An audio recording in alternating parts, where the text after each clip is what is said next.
젖은 흙냄새가 공기를 타고 올라왔다. 그 냄새는 언제나 같았다. 기억보다 먼저 몸이 반응하는 냄새. 강태주는 그 냄새를 알고 있었다. 또 시작이네. 그는 낮게 중얼거렸다. 논두렁 사이 노란 통제선이 바람에 흔들리고 있었다. 경찰들이 분주하게 오가고 있었지만 그 움직임은 어디선가 이미 반복된 장면처럼 느껴졌다. 현장은 늘 비슷했다. 길에서 조금 벗어난 곳. 사람의 시선이 닿지 않는 틈. 그리고 그 중심에 한 사람이 누워 있었다. 피해자는 20살 안팎의 여자였다. 몸은 정갈하게 놓여 있었지만 그것이 오히려 더 기괴했다. 양손과 발목은 스타킹으로 단단히 묶여 있었고 입에는 블라우스가 깊숙이 물려 있었다. 목에는 브래지어가 감겨 있었다. 단순한 살해가 아니었다. 정리한 거야. 강태주는 무릎을 굽히고 앉았다. 빗물이 시체 위로 고르게 떨어지고 있었다. 흔적을 지운 게 아니라 형태를 남긴 거지. 그의 시선은 피해자의 손끝으로 향했다. 손톱 아래 흙이 끼어 있었다. 발버둥의 흔적이었다. 하지만 이상했다. 그 흔적은 짧았다. 마치 저항할 시간 자체가 없었던 것처럼. 강 교수님. 뒤에서 부르는 목소리가 있었다. 차시영이었다. 검은 우산 아래 서 있는 그의 모습은 이 빛 속에서도 전혀 흐트러지지 않았다. 마치 이 상황조차 이미 계산된 것처럼. 이번엔 확실합니다. 그의 말은 단정적이었다. 임성만. 맞아요. 강태주는 고개를 들지 않았다.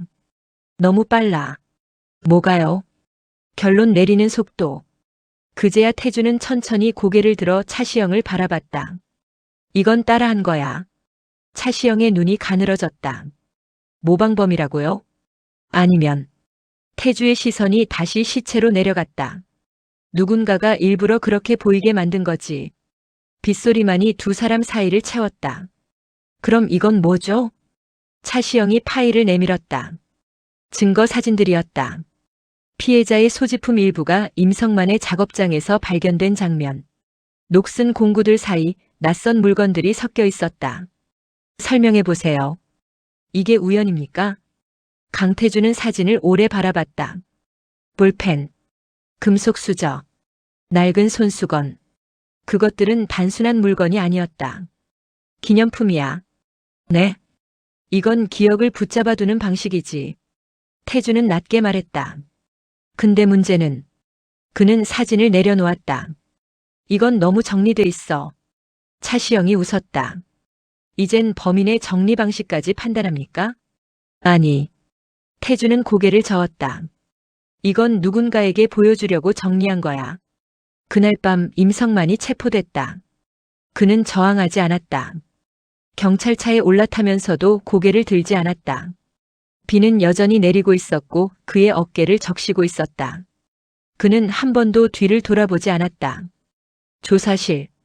형광등 아래 임성만은 창백한 얼굴로 앉아 있었다. 양손이 묶인 채였다. 내가 했지. 형사가 책상을 내리쳤다. 증거 다 나왔어. 임성만은 고개를 들었다. 눈이 흔들리고 있었다. 아니야. 작게 중얼거렸다. 아니야 아니라고. 그 순간 문이 열렸다. 강태주였다. 나가. 태주의 한마디에 형사들이 눈치를 보다가 밖으로 나갔다. 문이 닫히고 둘만 남았다. 조용해졌다. 너. 태주가 천천히 의자에 앉았다. 그때 거기 있었지. 임성만의 눈이 흔들렸다. 비 오는 날. 나는. 봤지? 태주의 목소리는 낮았지만 단단했다. 누군가를.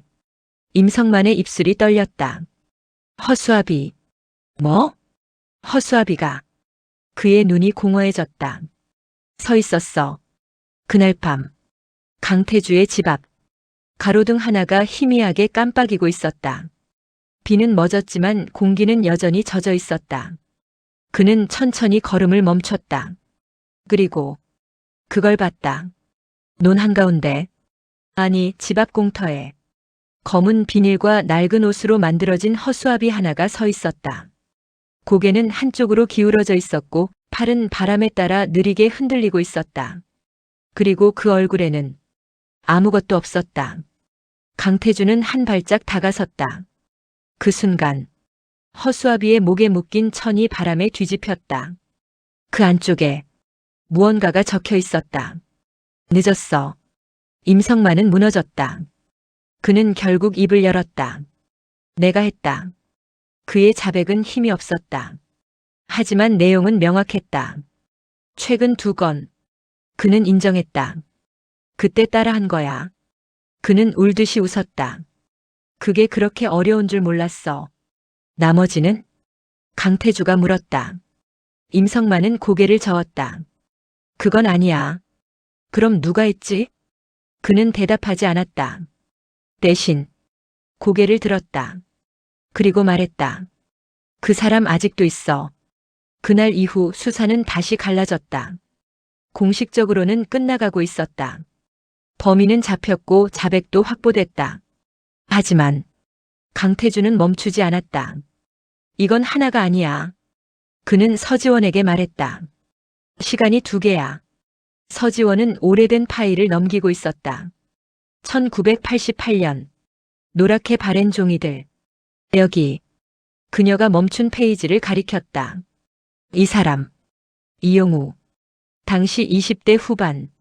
직업 없음. 농사일을 도왔다는 기록만 남아있었다. 이 사람 계속 현장 근처에 있었어. 근데 왜 빠졌지? 증거가 없었으니까. 서지원이 씁쓸하게 웃었다. 그리고 그녀가 덧붙였다. 누군가 더 확실한 범인을 만들었으니까. 그 이름이 공기 속에 맴돌았다. 차시영. 이 사건. 강태주가 중얼거렸다. 누가 쓴 거야? 며칠 뒤. 폐가 하나. 잡초가 허리 높이까지 자라 있었다. 문은 반쯤 열려 있었고 안쪽은 어둠에 잠겨 있었다. 강태주와 서지원이 천천히 들어갔다. 공기가 달랐다. 오래된 냄새. 그리고 익숙한 냄새. 여기야. 서지원이 낮게 말했다. 벽. 그 벽에는 수십 개의 물건이 걸려 있었다. 스타킹, 손수건, 낡은 펜, 아이의 머리끈, 트로피야. 서지원의 목소리가 떨렸다. 기억을 저장하는 방식. 강태주의 눈이 어둡게 가라앉았다. 아니. 그는 고개를 저었다. 이건 다시 꺼내보는 거야. 그때였다. 뒤에서 발소리가 들렸다. 둘은 동시에 돌아봤다. 문 앞. 한 남자가 서 있었다. 움직이지 않았다. 그저 서 있었다. 마치 허수아비처럼. 그의 얼굴은 늙어 있었다. 하지만 눈은 이상할 정도로 또렷했다. 늦었어. 그가 말했다. 강태주의 심장이 멈춘 듯 뛰었다. 이용우. 남자가 웃었다. 이제야 왔네. 비가 다시 내리기 시작했다. 그리고 30년이 지나서야 이 이야기는 다시 시작되고 있었다. 드라마가 끝나도 이야기는 계속된다. 킹무비박.